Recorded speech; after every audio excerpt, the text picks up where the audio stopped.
Hey everyone, Mr. Dempsey here. This is a lap guide for Le Mans with the Mercedes CLK-LM, and let's get started with the details of the race. So this is for Daily Race C at Le Mans with the Group 2 cars. If you don't have the CLK-LM, don't worry, because with the new version that updated today, version 1.13, you can actually rent the car now. So you just enter the race or the time trial and you can rent any of the Group 2 cars, including the CLK-LM and the McLaren F1 GTR if that is a car that you want to use.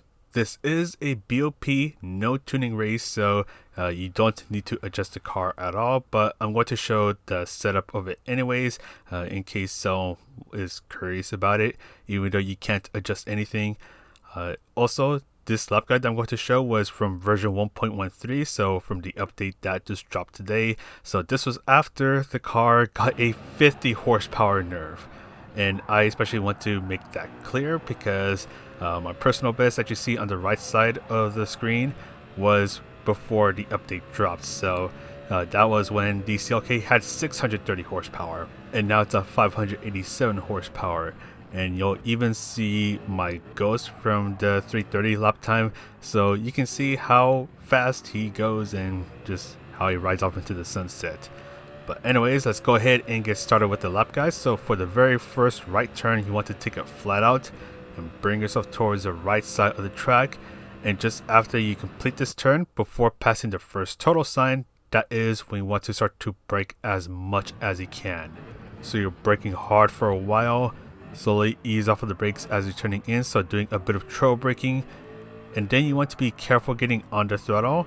Even though you can be a bit more aggressive on the throttle with this new update, you still want to be just a little careful so you don't get any wheel spin.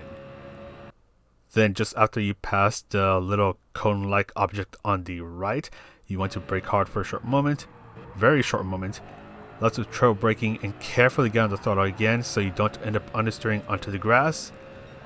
Then just after the blue area on the right starts, that's where you want to lift off of the throttle. Use as little braking as possible so you don't lose too much speed and take advantage of the curbs. In a moment, we'll fast forward through this as we're going in a straight line for quite a while. Look for the 100 meter board as you want to brake before you pass it. You can brake just a little bit earlier if you want to have a smoother entry into the right turn. You want to go down to second gear, don't go down to first gear like how I did. You want to try to get on the throttle as soon as you can, and again with this new update you can be a bit more aggressive getting on the throttle as the cars are a bit more forgiving. That and the car has less power. But anyways, fast forward through this again, brake before the 100 meter board. I'm braking pretty late over here, so right before the 100 meter board. This is just like the first chicane, except it's a little sharper, so you want to slow down a little bit more and be a little more careful getting on the throttle. In a moment, we'll fast forward through this once again, but bring yourself towards the left. And then you want to slowly make your way towards the right side of the track and brake before you reach the apex of this mini right turn. So you're going at 100% braking power. You can go down to first gear for a bit more rotation, but exit the turn on second gear. In a moment, we'll fast forward through this once again, and you want to take this right turn flat out as we make our way into the Indianapolis.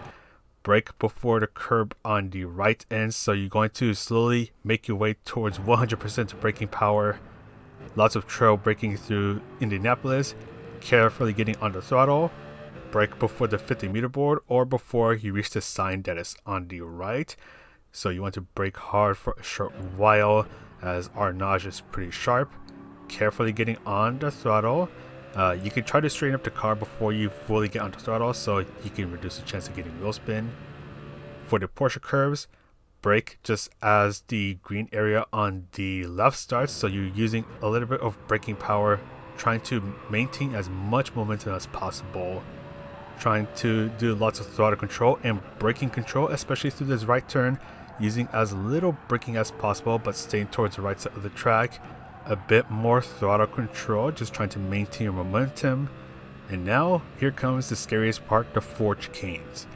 So you want to brake before the curb on the right starts, so I start to brake right around here, brake hard for a very short moment. You want to do lots of braking control or trail braking as you make your way through the chicanes. Being careful on the throttle as well so you don't lose control. Brake before the curb on the right starts, and carefully make your way through the final chicane, as these chicanes can be brutal if you take too much advantage of them. Just straighten up the car and fully accelerate your way out. But anyways, that is it for the lap guide. Hopefully this lap guide helps you out. So I'm going to go ahead and sign off now. So thank you guys for the support. Thank you to Playseat for supporting the channel as well. This is Mr. MCA, wishing you a good race, and I'll see you in the next video.